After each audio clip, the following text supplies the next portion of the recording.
En parlant d'orientation, j'ai vu une actualité qu'on n'a pas du tout vue dans la presse, hein, je vais être très honnête avec vous. Bon, bah voilà, Zatas vous en parle, parce que je trouvais ça plutôt très intéressant, c'est qu'on connaît tous, et en plus, l'excellent antivirus Kaspersky.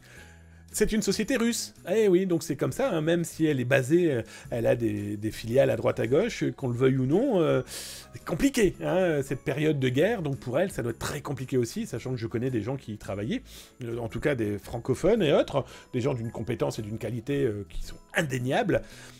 Mais voilà, qu'on le veuille ou non, ça reste une entreprise russe, donc avec des appointances qui peuvent potentiellement lui pendre au bout du nez si Poutine et ses sbires pourraient potentiellement... voilà, on sait pas. On fait que supputation, mais il y a des petits messages qui pourraient dire c'est quand même bizarroïde. Pourquoi je vous dis ça? Eh bien, sur Zatas, je vais d'ailleurs vous mettre le lien là dans le chat sur Twitch, et vous le retrouverez là sur YouTube, en bas dans le descriptif, hein, après avoir cliqué sur le petit pouce, le petit cœur, laissé un petit message, bref, faites comme chez vous, 2 à 3 vidéos dédiées cybersécurité par jour. S'informer, c'est déjà commencer à se cybersécuriser, et alerter, c'est peut-être complètement sauver les autres, hein, on est d'accord. Kaspersky a lancé Kaspersky Anti-Drone. Ils ont lancé des outils qui ont pour mission de bloquer, de détruire, en tout cas d'empêcher des drones de virevolter au-dessus de spectacles publics et dans la rue, au-dessus de zones d'entreprises considérées comme sensibles, une centrale nucléaire par exemple, etc., etc. Sauf que on peut malheureusement pas faire abstraction que le drone est devenu un outil complètement fou de cette guerre entre la Russie et l'Ukraine, cette opération spéciale, comme l'appelle Poutine, voilà, qui dure en plus, qui fait des milliers de morts et qui utilise donc énormément de drones.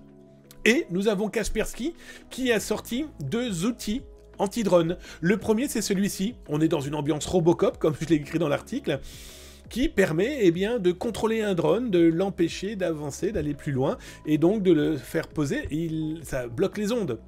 Ça, c'est la version lourde, d'accord? La version, voilà, Terminator, etc., etc. Ils viennent de diffuser une version de 5 kg. Ce que vous voyez là, c'est leur version anti-drone de 5 kg qui permet, dans le même principe, de pouvoir bloquer le passage d'un drone sur une zone considérée comme sensible, considérée comme à protéger. Très bien. Alors, cette version 5 kg, on va l'appeler comme ça, de cet anti-drone, elle a un champ d'action sur 1 km, ce qui est quand même pas négligeable, on est bien d'accord. La version Terminator, elle est beaucoup plus large.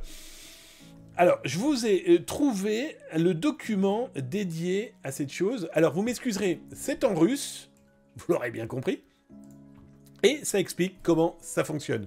Bref, là, ils le disent très clairement, c'est pour bloquer toute possibilité malveillante de l'outil.